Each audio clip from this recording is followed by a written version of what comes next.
নমস্কার বন্ধুরা, আমি শান্ত। আজকে আমি একটি গুরুত্বপূর্ণ বিষয় নিয়ে কথা বলতে চলেছি যে কেন বাংলা ইন্ডাস্ট্রি পিছিয়ে পড়লো। দেখুন, বাংলা ইন্ডাস্ট্রি বলতে আমরা বুঝি আমাদের প্রিয় টলিউড ইন্ডাস্ট্রি। তো এই ইন্ডাস্ট্রি খুবই জনপ্রিয় ছিল। তো কিন্তু এখনকার দিনে তা তা খুবই এর ইন্ডাস্ট্রি খুবই সংকটের মধ্যে দিয়ে যাচ্ছে।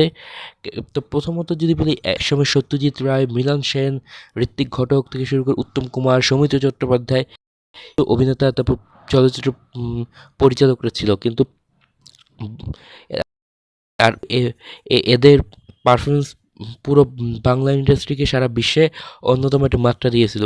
উত্তম কুমারকে বলা হয় মহানায়ক, এবং সেই সময় তিনি যা করে গেছেন অবশ্যই ভুলবার নয়। সত্যজিৎ রায় কথাটা আলাদা করে কিছু বলারই নয়।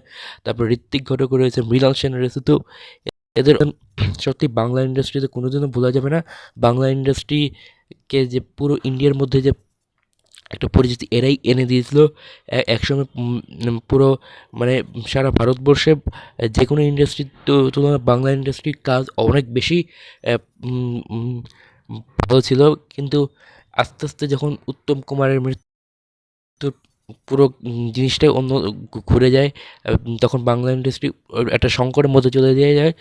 কিন্তু তারপরে আসে প্রসেনজিৎ চট্টোপাধ্যায়, চিরঞ্জিত চক্রবর্তী, তারপরে হচ্ছে গিয়ে তাপস পাল, এদের মতো অভিনেতারা। এরা এসে বিভিন্ন মাস কমার্শিয়াল মুভি করে অবশ্যই বাংলার অন্যতম মানে বক্স অফিসের দিক দিয়ে অবশ্যই ভালো এগিয়ে নিয়েছেন। যদিও সিনেমাগুলো অবশ্যই মানে কাহিনিও ওইরকম আহামরি না, কিন্তু বক্স অফিসের দিক দিয়ে অবশ্যই গ্রাম বাংলা মানুষের কাছে জনপ্রিয় ছিল। দেখুন, গ্রাম বাংলা অডিয়েন্স কিন্তু একটা বিশাল বড় অডিয়েন্স বা ইন্ডাস্ট্রির জন্য, যে কোনো ইন্ডাস্ট্রির জন্য। তো সেটা অবশ্যই এরা করতে পেরেছিল কি, এরপরে যখন আসে একটা সময় 20s টাইম বা 2000 যে পিরিয়ড, আস্তে আস্তে ধরেন প্রসেনজিৎ, চিরঞ্জিত এদের বয়স বাড়তে চলেছিল, এদেরকে খুব একটা কাজে দেখা যায়। এরপরে আসে যে এরাটা, সেটা হচ্ছে গিয়ে নতুন এরা, যেখানে জিৎ, তারপর সোম চক্রবর্তী, হিরণ চ্যাটার্জি এদের মতো অভিনেতা চলে এসে। দেখুন, জিৎ সাথী সিনেমার মাধ্যমে একটা ভালো ডেবিউট করে, মানে ইতিহাসে, মানে বাংলা ইন্ডাস্ট্রির ইতিহাসে সেরা ডেবিউট বলেছে সাথী।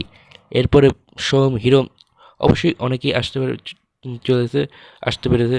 কিন্তু এইখানে একটা সমস্যা দেখা গেছে, যে হচ্ছে কি রিমেক। দেখুন, রিমেকের মাধ্যমে অবশ্যই বাংলা ইন্ডাস্ট্রিটা সুবল পেয়েছে, কারণ সিনেমাগুলো অবশ্যই হিট হয়েছে, বক্স অফিসে অবশ্যই খুব ভালো সাড়া পেয়েছিল। কিন্তু একটা টাইমে কিন্তু এই রিমেক কোনোভাবে কাজে দেয়নি।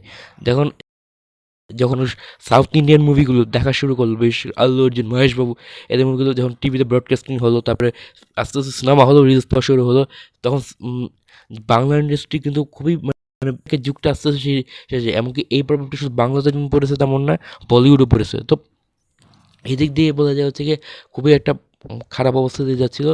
আর আস্তে আস্তে বলা যায় হচ্ছে গিয়ে বাংলাতে এরপরে যখন রিমেক রিমেক প্রায় বন্ধ হয়ে যাচ্ছিলো, আর রিমেক চলছিল না, তখন কী হলো, প্রায় কমার্শিয়াল মুভিগুলো চলা বলা যায় খুবই হয়ে গেলো, বন্ধ হয়ে গেলো। তখন আসলো বেলা শুরু, তারপরে হচ্ছে গিয়ে বেলা শুরুর মতো মানে বিভিন্ন art film type of movie, এটা বাংলা ইন্ডাস্ট্রি প্রচুর বেড়ে যায়। যার ফলে কী হয়ে যায়, এরকম যে মুভিগুলো বেলা শুরু, তারপরে হচ্ছে সোয়েটার, তারপরে এরকম মুভিগুলো যখন অতিরিক্ত হতে থাকে, কাহিনি খুবই ড্যামেজ যায়। কেন বলছি, ধরুন মানে যখন রিমেকের পর আস্তে আস্তে বাংলা ইন্ডাস্ট্রি একটা মানে পতন হওয়া শুরু হলো, মানে পতন ঠিক বলা ভুল হবে, ডাউনফল। তখনই বলা যায় মানে তা কমার্শিয়াল মুভির বাজার খুবই ধসে পড়ে। তারপর এই আর্ট ফিল্ম বা এই গোয়েন্দা গল্পই তখন একমাত্র ভরসা। কিন্তু আস্তে আস্তে কন্টেন্ট অবশ্যই মারাত্মক খারাপ হয়ে যাচ্ছে। বিশেষ করে ব্যোমকেশ ফেলুদা এখন আর গল্প বলা যায় কোনো ইন্টারেস্টই ফেলে না, কারণ এত বাজেভাবে তৈরি করা হচ্ছে যেটা বলার নয়।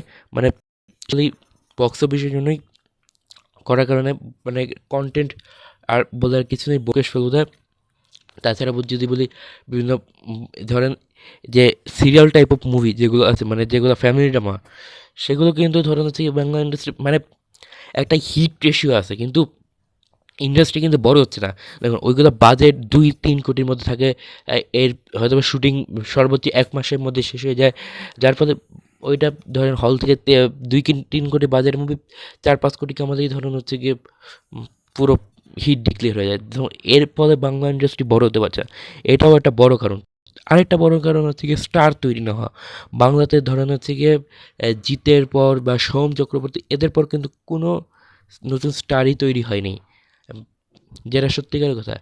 ও অঙ্কুশ বা সোম চক্রবর্তী, হিরণ চ্যাটার্জি এরা এখন দিনকে দিন হারিয়ে যাচ্ছে। এদের কিছু করার নেই। ইয়াশ দাশগুপ্ত বা বনি সেনগুপ্ত এরাও কিছু সময় এলো, এদের যে সিনেমার কন্টেন্ট সেগুলো খুব একটা ভালো চলছিল না।